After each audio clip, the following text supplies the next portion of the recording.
En esta presentación vamos a ver las principales plagas que puede presentar el cultivo de soja. Las principales plagas del cultivo de soja las podríamos agrupar en dos grupos muy importantes que serían las isocas defoliadoras y las chinches.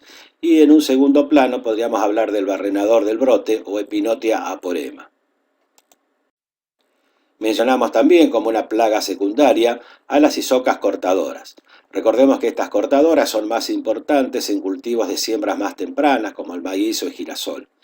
En soja, generalmente para las siembras de noviembre, baja bastante la población. Pero bueno, si no afectaría fundamentalmente lo que es el stand de plantas. En años muy secos puede llegar a ser muy importante el barrenador menor del tallo, el Asmopalpus lignocelius. Una plaga secundaria del cultivo de soja, pero importante por ahí cercano a las borduras de maíz o de trigo, es el megacelis, o normalmente conocido como el bichito verde. Este insecto es un coleóptero, pero defolia cuando las plantas son muy chicas de soja de manera muy intensa. Muchas veces se recurre a controles en las cabeceras o bordes de lotes cercanos a lotes de trigo o de maíz. Una plaga muy importante para la soja y fundamentalmente en años secos son los trips. Los trips roen fundamentalmente la hoja y afectan el mesófilo y por supuesto lo que sea la radiación interceptada. Otra foto de cómo los trips roen las hojas y quedan de esos colores blanquecinos. Este sería el aspecto de un lote muy afectado por los trips. Una plaga típica de años secos es la famosa arañuela. Esta arañuela produce una rápida senescencia, o sea, envejecimiento de los tejidos, y muy frecuentemente se puede estar asociada, como decía, a efectos de la sequía. En esta foto podemos ver los daños típicos de la arañuela roja. A continuación vamos a ver un grupo muy importante de isocas que presenta el cultivo de soja, que son las isocas que afectan el aparato foliar. Las isocas defoliadoras más importantes que pueden presentar el cultivo de soja son la isoca medidora, Rachiplusia nu, que generalmente se presenta al fines de diciembre, el mes de enero, pero no es una isoca muy voraz y muchas veces puede no llegar a los umbrales de daño económico. Una isoca que hay que prestar mucha atención es la famosa Anticarcia gematalis. Esta isoca es muy voraz y hace unos picos poblacionales muy importantes. Y otra isoca para tener muy en cuenta es el Icoverpa o isoca y también la isoca militar, ya que estas isocas muchas veces generan bastantes dificultades en su control. En este caso estamos viendo un cultivo parcialmente defoliado por Rachiplusia nu. Recordemos que el cultivo de soja es muy plástico, la planta puede exponer nuevas hojas y nuevos brotes y por lo tanto hay que manejar los umbrales de daño económico adaptándolo a cada ambiente o a cada año. En esta foto vamos a ver daños causados por anticarcia. Anticarcia puede afectar de dos maneras a la planta de soja, como defoliadora, como estamos viendo a la izquierda, o afectar fundamentalmente las vainas.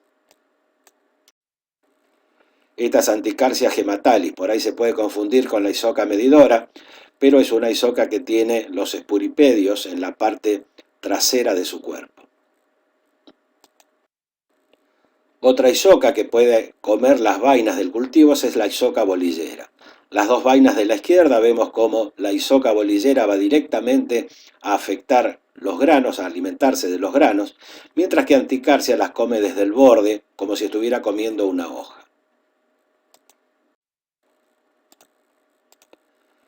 En la Argentina, los primeros umbrales de daño económico que se realizaron fueron con grupos largos que se hacían hace varios años, grupo 6 y grupo 7, y eran en siembras convencional con espaciamientos tradicionalmente entre surcos de 70 centímetros. En los últimos años ha habido muchos cambios en el manejo del cultivo de soja. Estos cambios son referidos a la siembra directa, cultivares de ciclos más cortos, siembras más tempranas, menores espaciamientos y fundamentalmente incremento de los potenciales de rendimiento. De allí que normalmente se recomienda que estos umbrales de daño deben ser adaptados y corregidos, teniendo en cuenta características tales como los grupos de maduración, el espaciamiento entre surcos y el hábito de crecimiento de las variedades de soja. En esta tabla podemos ver cuáles son los umbrales de daño económico para las distintas defoliadoras. Recordemos que los umbrales de daño económico no son para estudiar, pero sí es muy importante saber cuáles son todas las variables que estamos viendo en esta tabla. Los umbrales de daño económico varían si el estado vegetativo o reproductivo del cultivo, si las condiciones ambientales son buenas o puede haber estrés hídrico, y varía también con los distintos grupos de maduración. Un aspecto muy importante a tener en cuenta es que la respuesta del cultivo a la defoliación está principalmente relacionado a cómo se va a ver afectado el IAF y consecuentemente la intercepción de la radiación solar por parte del canopio. La tolerancia del cultivo de soja a la defoliación es mayor en estados vegetativos que en los reproductivos. Eso es cosa general para todos los grupos de maduración. Por lo tanto, hay que intensificar los monitoreos de defoliadoras después del periodo de floración. En la etapa reproductiva, siempre normalmente decimos que los ciclos más cortos, los grupos 3 y 4, son menos tolerantes a la defoliación que los grupos más largos. Por este motivo, los umbrales de daño económico para los ciclos cortos son menores y los mismos deben ser monitoreados semanalmente. Otro aspecto importante es tener en cuenta que el índice de área foliar remanente luego de una defoliación. Esto va a determinar la importancia que tenga ese tipo de defoliación. Recordemos que el IAF crítico era el valor mínimo a partir del cual el cultivo cerraba el surco y está interceptando el 95% de la radiación incidente. Si nosotros disminuimos por una defoliación ese IAF crítico, se van a afectar los rendimientos. Una plaga menos importante en la actualidad es Epinotia porema o el barrenador del brote.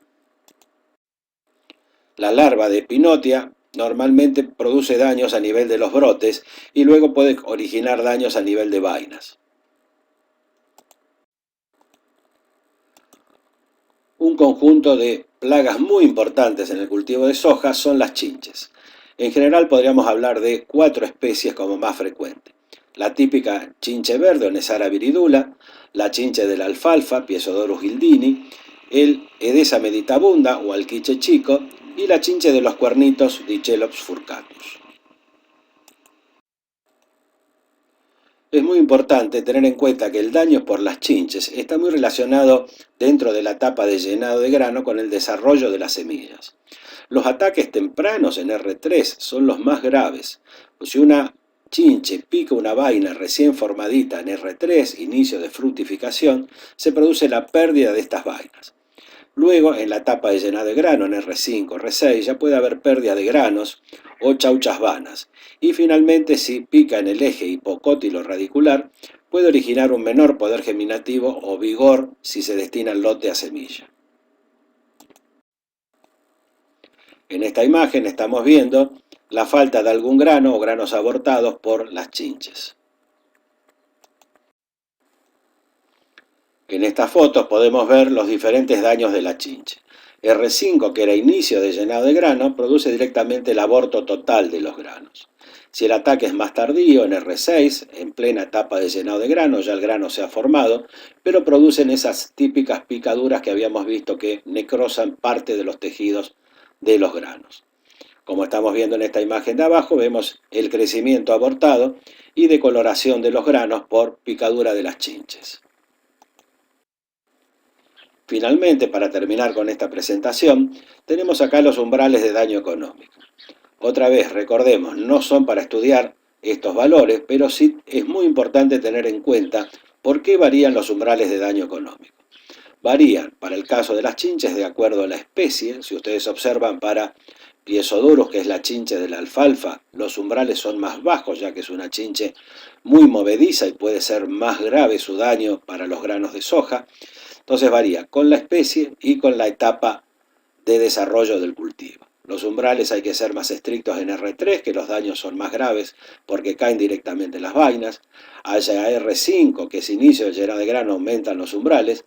Y recordemos que en R7 puede llegar a ser importante los daños si el lote es destinado para semilla.